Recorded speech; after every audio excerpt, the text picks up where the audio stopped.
Hello everyone, welcome to my YouTube channel CBSE warriors.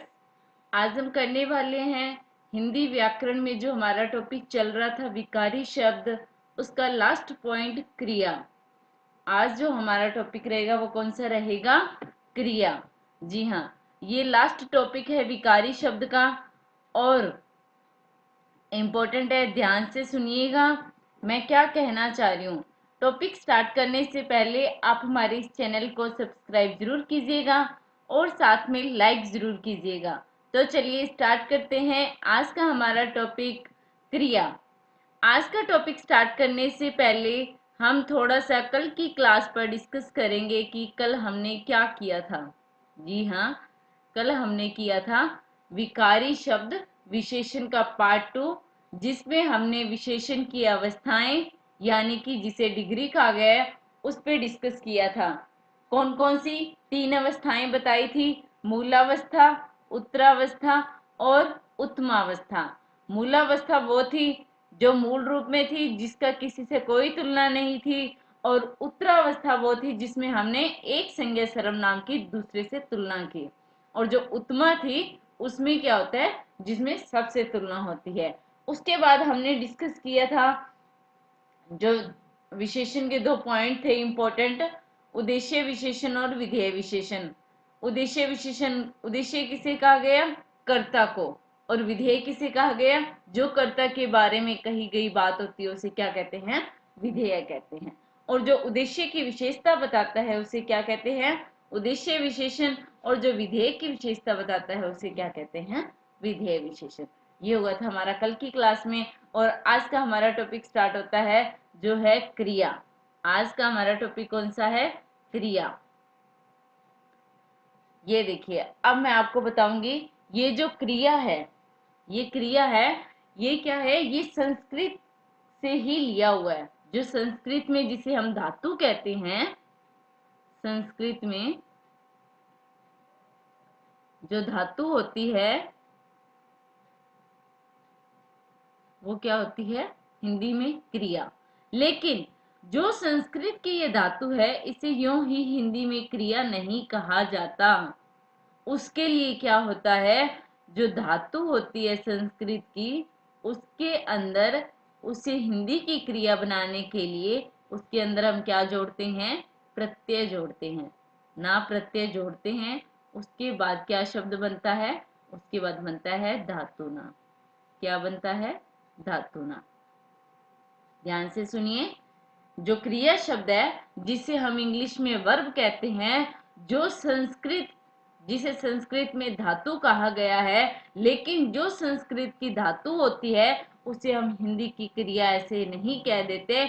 उसमें पहले उसे जो संस्कृत की धातु को हिंदी की क्रिया बनाने के लिए हम क्या करते हैं? उसके अंदर ना प्रत्यय जोड़ते हैं और उसके बाद जो नया शब्द बनता है उसे हम क्या कहते हैं? उसे हम क्रिया कहते हैं। ध्यान से सुनिए, अब मैं इसको डेफिनेशन बता रही हूँ।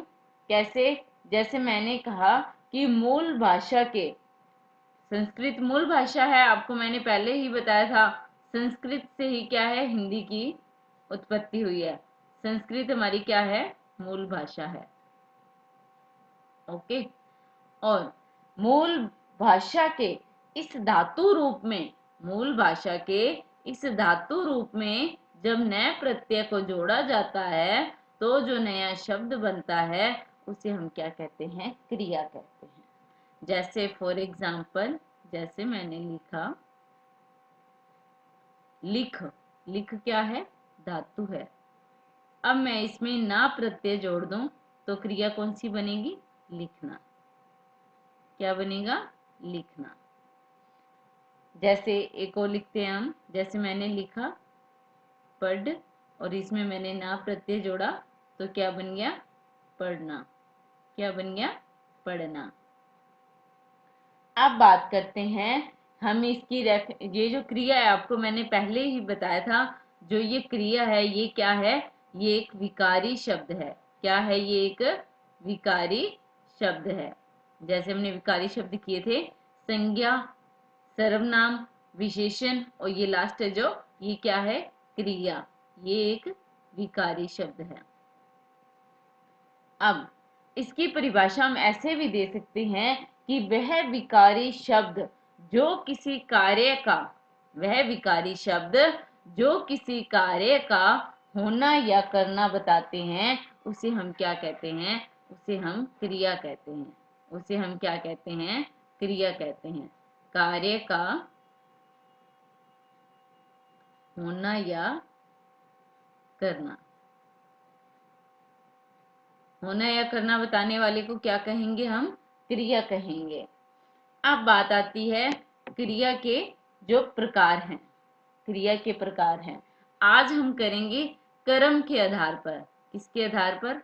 आज हम करेंगे कर्म के आधार पर भेद। कर्म के आधार पर क्रिया के भेद कितने होते हैं? दो। कितने होते हैं? दो। कौन कौन से? एक तो होती है अकर्मक क्रिया,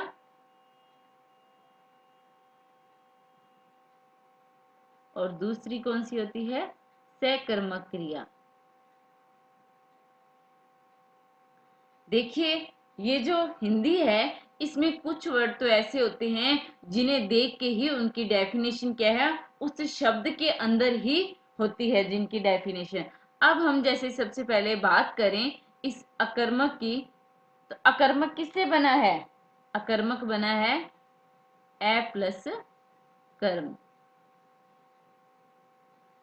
ए क्या है इसमें? उपसर्ग। क्या है? उपसर्ग। और इसका अर्थ क्या होता है? रहित। क्या होता है? रहित। तो ये क्या बन गया? उपसर्ग रहित। या हम इसे ए को नहीं के रूप में भी यूज करते हैं। नहीं के रूप में, जिसमें कर्म नहीं होता, कर्म रहित, वो कौन सी क्रिया होती है? वो होती है अकर्मक क्रिया। अब देखिए, आपको मैं पहले ही कह चुकी हूं कि आपको रटने की जरूरत नहीं है, केवल आप समझिए कि मैं आपको कहना क्या चाह रही हूँ। अब देखिए, आपको इसमें डेफिनेशन याद करने की तो जरूरत नहीं पड़ी ना, कि जिस वह जो वाक्य हो या वह शब्द जिसमें जो क्रिया होती है, वो जिसमें कर्म नहीं होता, उसमें क्या होती है? अकर्मक क्रिया। तो इस वर्ड से ही साफ पता लग रहा है कि ये जो अपसर्ग होता है, इसका अर्थ होता है नहीं, और ये कर्म, जिसमें कर्म नहीं है, वो कौन सी होगी? अकर्मक क्रिया। कौन सी होगी? अकर्मक क्रिया। अब हम बात करें सकर्मक की, तो इसमें ये किससे बना है? स योग कर्म। स का अर्थ क्या होता है? सहित या साथ। ये स उपसर्ग है इसमें। अब इसका अर्थ उपसर्ग सहित। ठीक है। और ये है कर्म, तो इसका अर्थ क्या निकला? कर्म सहित। कर्म सहित। और अकर्मक क्या थी? वो थी कर्म रहित। अकर्मक कर्म रहित और सकर्मक कर्म सहित। अब देखिए, अब मेरी बात गौर से सुनिएगा। जो अकर्मक थी, अब हम बात करेंगे सबसे पहले कौन सी थी हमारी? अकर्मक क्रिया। अकर्मक क्रिया जो थी, उसमें क्या होता है? कर्ता प्लस क्रिया। मैंने आपको पहले ही बताया था कि जो अकर्मक क्रिया होती है वो कर्म रहित होती है। तो इसमें क्या होता है? जो क्रिया का प्रभाव है, ये जो क्रिया है, इसका प्रभाव किस पे पड़ेगा? कर्ता पे। किस पे पड़ेगा? कर्ता पे। जिस क्रिया में, जिस वाक्य में क्रिया का प्रभाव कर्ता पर पड़ता है, वो कौन सी होती है? वो होती है अकर्मक क्रिया। कौन सी होती है? अकर्मक क्रिया। अब इसकी कह सकते हैं, इसमें क्या होता है? कर्म जो होता है वो कर्म प्रयुक्त नहीं होता। ये है इसकी पहचान। अगर कर्म नहीं है तो इसका प्रभाव सीधी सी बात है किस पे पड़ेगा? वो पड़ेगा कर्ता पर। अब इसमें क्वेश्चन कैसे, जैसे एक बार एग्जाम में क्वेश्चन भी आया हुआ है, मैं क्वेश्चन लिख रही हूँ। क्वेश्चन पूछा गया था, सीधा नहीं, ऐसे वाक्य देके पूछ लेंगे कि इसमें बताइए कौन सी क्रिया है, कर्मक है या सकर्मक है। देखिए क्वेश्चन कैसे पूछा गया है। कहा गया है क्रिया का वह रूप या वह जिसमें जिसमें क्रिया का प्रभाव कर्म पर पड़ता है वह कौन सी क्रिया कहलाएगी? वह कौन सी क्रिया कहलाएगी? अब ध्यान देने वाली बात है, मैंने क्या बताया था आपको? अकर्मक का तो ये बताया था कि इसमें कर्म होता नहीं है, तो इसमें क्रिया का प्रभाव किस पे पड़ता है? कर्ता पे। और सकर्मक जो होती है वो कौन सी होती है? सकर्मक क्रिया में क्या होता है? कर्म होता है। तो उसमें क्या लिखते हैं हम? जैसे वाक्य होता है हमारा, कर्ता कर्म क्रिया। ठीक है, ये मैंने वाक्य लिख दिया। सकर्मक में कर्म होता है तो क्रिया का प्रभाव किस पे पड़ता है? कर्म पर। ठीक है, और अकर्मक में कर्म नहीं होता है तो इसमें क्रिया का प्रभाव किस पे पड़ता है? कर्ता पे। अब क्वेश्चन सुनिए, क्वेश्चन मैंने क्या बोला था?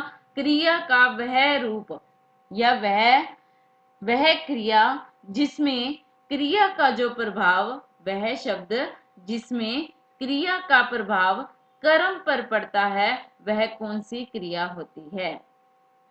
जिस क्रिया में जो है क्रिया का प्रभाव कर्म पर पड़ता है, वह कौन सी क्रिया कहलाएगी? जी हाँ, ध्यान से देखिए, मैंने आपको अभी बताया है, वह कौन सी क्रिया कहलाएगी? सकर्मक क्रिया। तो इसका आंसर क्या निकलेगा? सकर्मक क्रिया। ठीक है, अब बात आती है अकर्मक क्रिया में कौन कौन से आएंगे। जैसे एक अकर्मक क्रिया के मैं एग्जांपल लिख रही हूं, जैसे मैंने लिखा,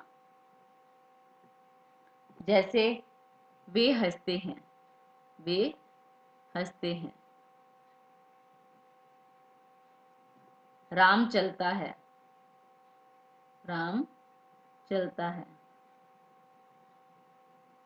और पक्षी उड़ते हैं, पक्षी उड़ रहे हैं या उड़ते हैं। ठीक है, ये क्या होगी? ये हो गए अकर्मक क्रिया।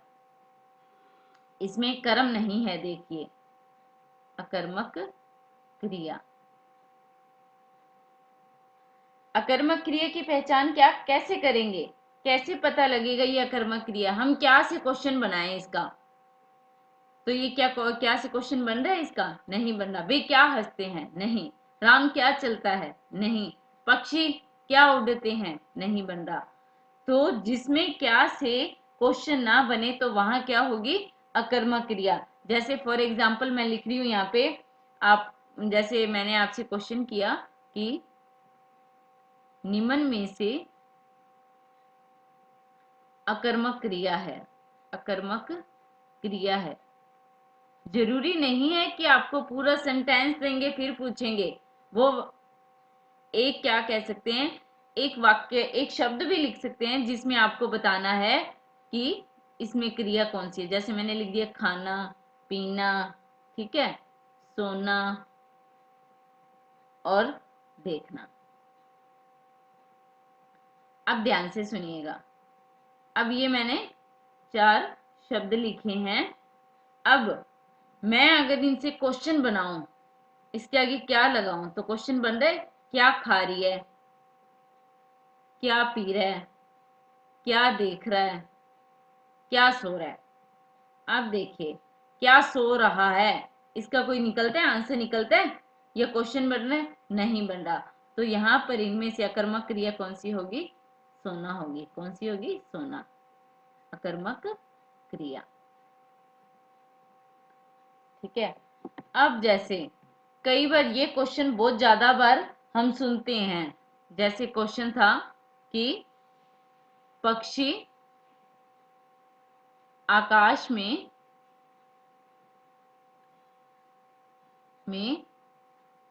उड़ते हैं। क्वेश्चन ध्यान से देखिएगा। अब इसमें क्वेश्चन बनता है पक्षी क्या उड़ते हैं? नहीं।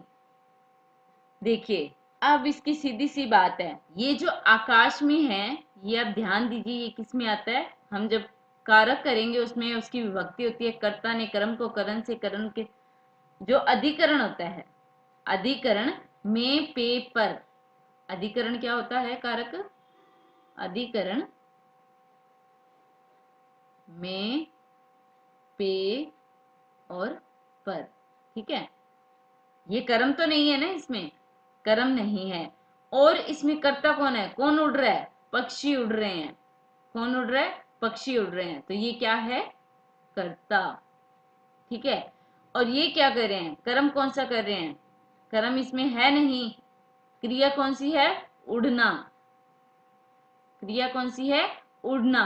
अब देखिए कर्म इसमें नहीं है, कर्म इसमें नहीं है। और जिस क्रिया में मैंने आपको बताया था जो क्रिया का प्रभाव कर्ता पर पड़ता है, वहां पर कौन सी क्रिया होती है? अकर्मक क्रिया होती है। कौन सी क्रिया होती है? अकर्मक क्रिया। अब दूसरा सेंटेंस देखिए, कई यहां पर सकर्मक क्रिया लिख देते हैं कि हाँ ये पक्षी तो हो गया कर्ता, ये हो गया कर्म और ये हो गई क्रिया। जी नहीं, ये क्या है? ये अधिकरण कारक है, ना कि ये कर्म है। ये क्या है? अधिकरण कारक है। अधिकरण कारक। अब मैं दूसरा सेंटेंस लिख रही हूं जिसमें कंफ्यूजन होती है। वो कौन सा है? कई बार हम बुक में पढ़ते हैं, पेड़ से पत्ता गिरता है। अब देखिए मैंने आपको पहले ही बताया था कि हमें कैसे, पहले तो हमें इनमें से सारी चीज अलग अलग करनी है, ठीक है। कैसे करेंगे? पेड़ क्या है यहाँ पे? कर्ता, ठीक है। और गिरना क्या है? क्रिया। गिरना क्या है? क्रिया। लेकिन ये जो पत्ता है, ये जो पत्ता है, हम बता दें कि ये जो पेड़ है, ये इसे कई क्या समझ लेते हैं कि ये कर्ता है। जी नहीं, ये कर्ता नहीं है। क्योंकि पेड़ से क्या गिर रहा है? पत्ता गिर रहा है, ना कि पेड़ गिर रहा है। कर्ता क्या कर रहा है? कर्म कौन कर रहा है? यहाँ पे कर्ता जो है, जो क्रिया है, उसका प्रभाव किस पे पड़ रहा है? पत्ते पे पड़ रहा है। तो यहाँ पे कर्म कौन सा कर्ता कौन सा होगा? पत्ता होगा। कर्ता कौन सा होगा? पत्ता होगा। ये नहीं होगा, ये मैं आपको बताऊं, ये कारक है, अपादान कारक। अपादान कारक। इसे हम कर्ता नहीं कह सकते। इसमें कर्ता कौन है? पत्ता। तो ये क्रिया कौन सी है? जिस क्रिया में क्रिया का प्रभाव कर्ता पे पड़ता है, वहां पर कौन सी क्रिया होती है? अकर्मक क्रिया। फिर से ध्यान दें, पहला एग्जाम्पल था जिसमें हमने लिखा था पक्षी आकाश में उड़ते हैं। पक्षी आकाश में उड़ते हैं। क्या उड़ते हैं? कोई वो नहीं निकल रहा। लेकिन ये देखिए, ये जो आकाश में है, ये कर्म न होकर ये क्या है? अधिकरण कारक। और ये उड़ना जो है, ये क्या है? ये क्रिया है। उड़ना क्रिया। और इसमें कर्ता कौन है? कौन उड़ते हैं आकाश में? पक्षी उड़ते हैं। तो इसमें कर्ता कौन हुआ? पक्षी। अब देखिए क्रिया का प्रभाव किस पे पड़ रहा है? कर्ता पे। तो यहां पर कौन सा कारक होगा? क्रिया होगी, वो होगी अकर्मक क्रिया। कौन सी क्रिया होगी? वो अकर्मक क्रिया होगी। अब ध्यान दीजिए, जैसे मैं आपको बताऊं इसमें जो इंपॉर्टेंट होते हैं, यदि वाक्य में क्रिया है तो कर्ता भी होगा। नोट करने वाली बात है ये कि अगर वाक्य में क्रिया है, क्रिया है तो कर्ता भी होगा। कर्ता भी होगा। लेकिन कर्ता के अभाव में जो है वाक्य नहीं बनेगा। कर्ता के अभाव में वाक्य नहीं बनेगा। कर्म के अभाव में वाक्य बन सकता है। कर्म के अभाव में वाक्य बन सकता है। जैसे जैसे मैं अब एक सेंटेंस लिख रही हूँ, ठीक है, उसमें आप देखिएगा कि आपको कैसे आपको पता करना है। जैसे मैंने एक सेंटेंस लिख दिया, यहाँ पे क्वेश्चन लिख रही हूँ मैं यहाँ पे, उसमें हमें पहचानना है कर्ता, कर्म और क्रिया। जैसे मैंने लिख दिया सेंटेंस, सीता फल खाती है, सीता फल खाती है। अब इसे क्वेश्चन कौन सा बन रहा है? एक तो बन रहा है कौन फल खाता है या कौन फल खाती है, कौन फल खाती है। और दूसरा क्वेश्चन मैं बना रही हूं, सीता क्या खाती है। और नंबर 3 पर मैं लिख दूं कि सीता फल का क्या करती है। ये क्वेश्चन बन गए, ठीक है। अब देखिए, अब इसका आंसर आप निकाल सकते हो। कौन फल खाती है? सीता। सीता क्या खाती है? फल। सीता फल का क्या करती है? खाती है। ध्यान से सुनिएगा, ध्यान दीजिएगा, इस पे रटने की जरूरत नहीं है। ये जो सीता है इसमें ये क्या है? कर्ता। कर्म कौन सा कर रही है? वो फल खा रही है, तो फल क्या है? कर्म। क्रिया कौन सी है इसमें? खाती है। ये है पहचान एक वाक्य में कर्ता, कर्म और क्रिया की।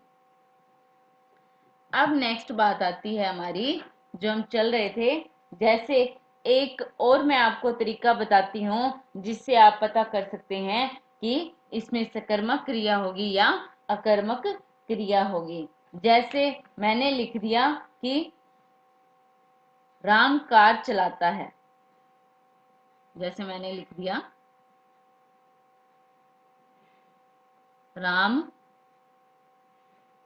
कार कह दिए या गाड़ी चलाता है, गाड़ी चलाता है, ठीक है। अब हमें इसे सकर्मक क्रिया अगर है, जैसे हमें पता करना है इसमें कौन सी है। अगर ये भूतकाल में परिवर्तित हो जाती है तो ये क्या होगी? सकर्मक क्रिया होगी। सकर्मक क्रिया में क्या होता है? जब सकर्मक क्रिया हम बनाते हैं, भूतकाल बनाते हैं इसका, तो उसमें न का जरूर ही हम यूज करेंगे। जैसे राम ने क्या चलाई, या राम ने इसका हम भूतकाल बनाए तो कैसे बनेगा? गाड़ी चलाई। राम ने गाड़ी चलाई, ये क्या बन गया? भूतकाल। अब देखिए, इसमें ध्यान देने वाली बात है। अब ये क्या है? कर्ता। राम क्या है? कर्ता। एक चीज ध्यान रखने वाली है, सकर्मक क्रिया वही होगी जिसमें कर्ता के साथ ने का प्रयोग होगा। जहां ने का प्रयोग काल बदलने पर ना आए वहां पर सकर्मक क्रिया नहीं होगी। मोस्ट इंपोर्टेंट बात है कि इसमें वाक्य को जब हम भूतकाल में बदलते हैं, जिस वाक्य को हम, जैसे हमें कोई वाक्य दिया गया है और हम उसे भूतकाल में बदलें, तो कर्ता के साथ ने का प्रयोग अवश्य ही होगा। कर्ता में ने का प्रयोग अवश्य ही होगा। जैसे मैंने लिख दिया यहाँ पे अब सकर्मक क्रिया, जिसमें आपको ध्यान रखने वाली बातें हैं। सकर्मक क्रिया में क्या होता है? कर्ता प्लस ने, कि कर्ता के साथ ने होगा जब वाक्य को अपने भूतकाल में बदलेंगे, ठीक है। अब बात आती है उसकी अकर्मक क्रिया की। अकर्मक क्रिया का हम कैसे पता लगाएंगे? ये तो हो गई हमारी सकर्मक क्रिया।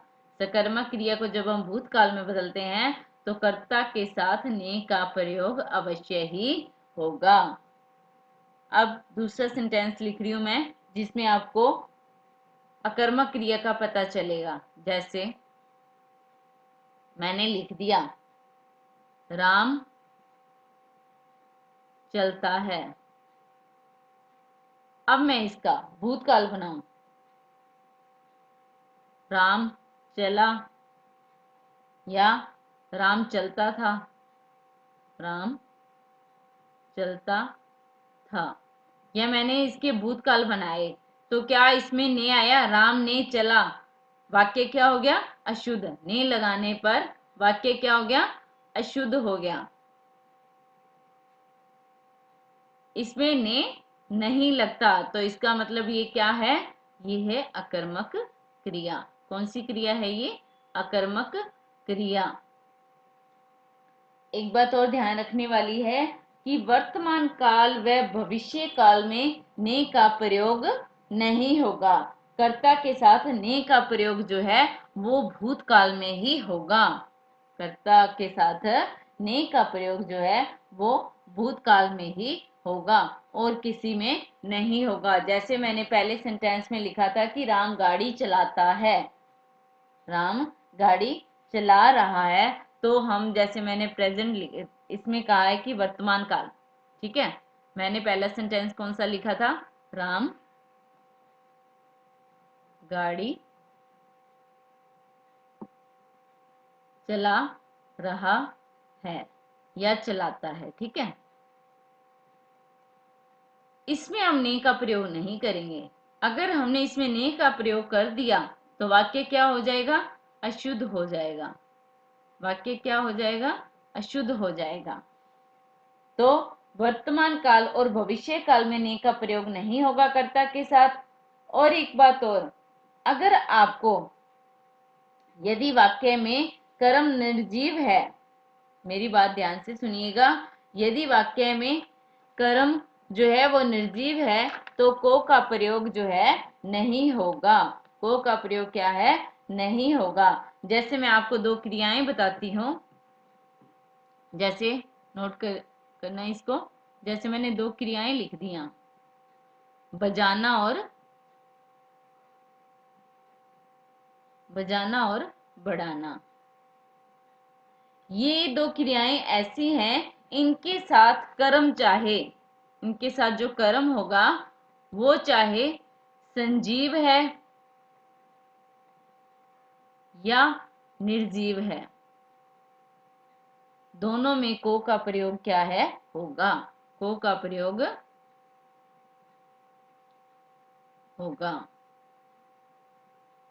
यहां तक तो बात आ गई आपको समझ में। अब हम आगे बढ़ेंगे इसमें। अब हम करेंगे जो सकर्मक क्रिया है, सकर्मक क्रिया है उसके भेद। सकर्मक क्रिया के भेद कितने होते हैं, दो होते हैं।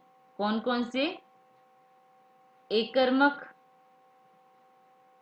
और दूसरी कौन सी होती है, द्विकर्मक। एक कर्मक और द्विकर्मक, या इसे हम बहुकर्मक भी कह सकते हैं, बहुकर्मक। आप देखिए, एक कर्मक का सीधा सा है कि इसमें एक कर्म होगा। क्या होगा, एक कर्म होगा। और इसमें क्या होंगे, कर्म जो हैं वो दो होंगे, कर्म दो होंगे। जैसे मैंने लिख दिया, जैसे मैंने लिखा, एक कर्मक में एग्जाम्पल दे रही हूं, अध्यापक ने छात्रों को, सॉरी, अध्यापक ने छात्रों को पढ़ाया, ठीक है। अध्यापक ने क्या किया, छात्रों को पढ़ाया। अब देखिए, ये जो है इसमें कर्म, कर्म कौन सा हो रहा है, जिसमें क्रिया का, अब ये क्रिया इसमें कौन सी है, पढ़ाना। और कर्म कौन सा है, कर्म के साथ मैंने आपको बताया था कि को का प्रयोग जो है संजीव के साथ होगा। कर्म के साथ को का प्रयोग जो है संजीव के साथ होगा, निर्जीव के साथ जो है नहीं होगा। संजीव के साथ होगा और कर्म के साथ को का जो प्रयोग है निर्जीव के साथ नहीं होगा, निर्जीव के साथ नहीं होगा। ध्यान रखने वाली बात है, रटने की जरूरत नहीं है। अब देखिए यहाँ ये वाली बात फॉलो हो रही है ना। ये छात्र क्या है? संजीव। और मैंने आपको बताया था जो कर्म होता है वो कर्ता से पहले होता है। और ये जो इसमें कर्ता कौन है? ये है अध्यापक। ठीक है। और कर्म है छात्र। और कर्म जो है, ये छात्र जो है ये क्या है? संजीव। क्या है? संजीव। इनके साथ को का प्रयोग हुआ। और ये क्या है? क्रिया। ये क्या है? क्रिया। एक कर्म हो रहा है इसमें। एक कर्म हो रहा है तो ये कौन सी है? एक कर्मक क्रिया। कौन सी क्रिया है ये? एक कर्मक क्रिया।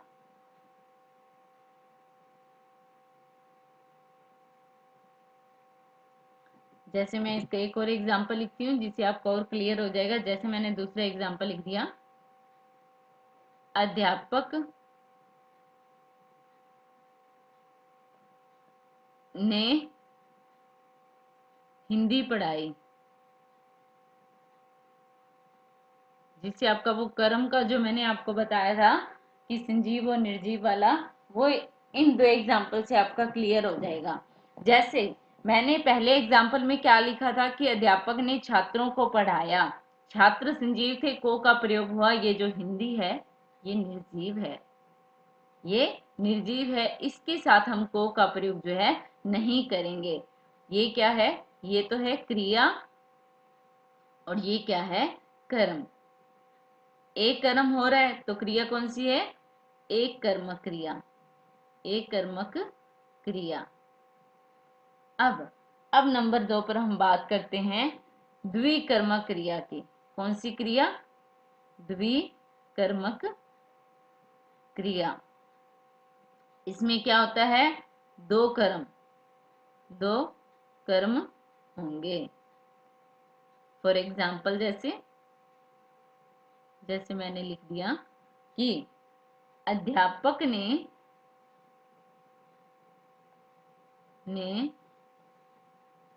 छात्रों को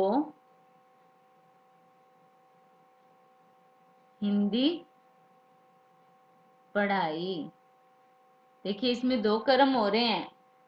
एक तो छात्र, ये भी कर्म है। और एक ये हिंदी भी कर्म है। क्रिया कौन सी है? पढ़ाई। जिसमें क्रिया में, जिस वाक्य में दो कर्म होंगे वहां कौन सी क्रिया होगी? एक तो ये हो गई और एक ये कर्म हो गया। ठीक है। इसमें कौन सी क्रिया है? इसमें है द्विकर्मक या बहुकर्मक क्रिया। अब अब हम करेंगे जैसे मैंने आपको बताया था, जो हमारी बात हो रही थी जिसमें मैंने आपको सकर्मक और अकर्मक के बारे में सारा बताया था। आज मैं उसके लिए, आज जो हम कर चुके हैं उसके लिए मैं आज आपको 4 यहाँ पर सेंटेंस लिखती हूँ। आपको कमेंट बॉक्स में इनके आंसर लिखने हैं कि इसमें कौन सी क्रिया होगी और इसमें कौन सी होगी और इसमें कौन सी होगी। जैसे पहला सेंटेंस है, सीता बकरी को चारा खिलाती है। नंबर 2, सलमान खान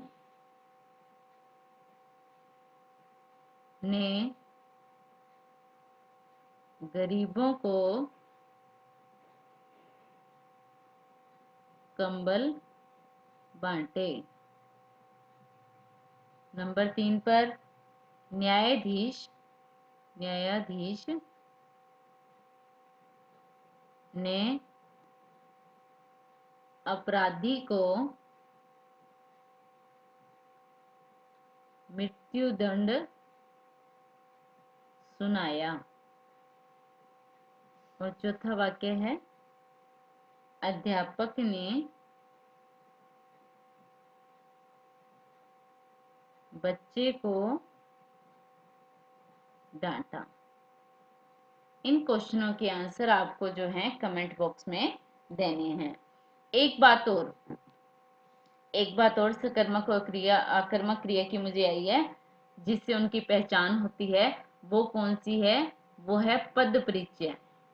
पद परिचय के द्वारा भी हम क्या है, सकर्मक और, ये सबसे हटके, ये आपको कहीं नहीं मिलेगा पद परिचय के द्वारा सकर्मक और अकर्मक क्रिया की पहचान करनी। जैसे मैंने एग्जाम्पल लिखा कि मोहन चलता है, मोहन चलता है। अब देखिए इसमें मोहन क्या है? कर्ता, और चलता क्या है? क्रिया।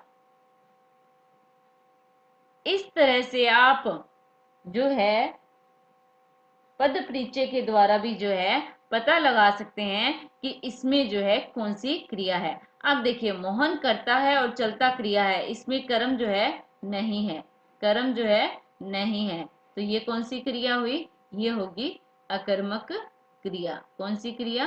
अकर्मक क्रिया। अब नंबर दो कौन सी होगी? और ये ध्यान रखिएगा, जो ये अकर्मक, हम जो ये क्रिया होती है, पहले जो हम कर्ता और वो लिखते हैं, जैसे जो वाक्य होता है कर्ता, कर्म और क्रिया, ये जो क्रिया और कर्ता और क्रिया जो होते हैं, ये कौन होते हैं? ये क्या होते हैं? कारक। ठीक है, कारक। और आपको भी पता है ये किससे? संज्ञा या सर्वनाम होंगे, संज्ञा या सर्वनाम होंगे। और ये जो संज्ञा या सर्वनाम है, ये आपने पहले ही डिस्कस किया था, ये क्या है? विकारी शब्द। क्या है? विकारी। और इसमें क्या होता है? लिंग, वचन, काल और कारक से क्या होता है? बदलाव होता है। विकारी शब्द कौन से होते हैं? जिनमें बदलाव होता है। अविकारी में जो है बदलाव नहीं होता। अब जैसे मैंने दूसरा सेंटेंस लिख दिया कि मोहन अखबार पढ़ता है, अखबार, सॉरी यहाँ पे थोड़ा सा पढ़ता है। ठीक है, अब ये मोहन क्या है? करता। ये क्या करता है? क्रिया कौन सी है इसमें? पढ़ना। और ये क्या पढ़ रहा है? अखबार। ये क्या है? कर्म। अब देखिए यहाँ पे क्रिया, अब ध्यान से देखिएगा, इसमें ये तीनों ही चीजें हैं। इसमें जो ये क्रिया है, इसका प्रभाव किस पे पड़ रहा है? कर्म पर। तो यहाँ पर कौन सी क्रिया है? सकर्मक क्रिया। कौन सी क्रिया है? सकर्मक क्रिया। रटने की जरूरत नहीं है, सिर्फ आप समझिए। अगर आपको कुछ समझ नहीं आ रहा है तो आप हमें कमेंट कीजिए, मैं आपके डाउट जरूर क्लियर करूंगी। अब जैसे ये तो हो गया हमारा पद परिचय के द्वारा जो है सकर्मक और अकर्मक क्रिया की पहचान करनी। ये जो मैंने तरीका आपको बताया है, ये आप चाहे कितनी भी बुक्स पढ़ लें, आपको उनमें ऐसा नहीं मिलेगा। सो प्लीज बने रहिए मेरे साथ, मैं आपको और अच्छा करवाने, प्लीज मेरा सपोर्ट कीजिए। मैं कमेंट में आपके जो है कंफ्यूजन, कोई भी आप नहीं बताते हो डाउट क्या है, प्लीज अगर डाउट बताओगे नहीं तो मुझे कैसे पता चलेगा कि आपको कितना समझ आ रहा है, कहाँ कमी रह रही है। सो प्लीज बने रहिएगा। इससे आगे का जो पार्ट है हाँ वो हम करेंगे कल की वीडियो में। So good bye.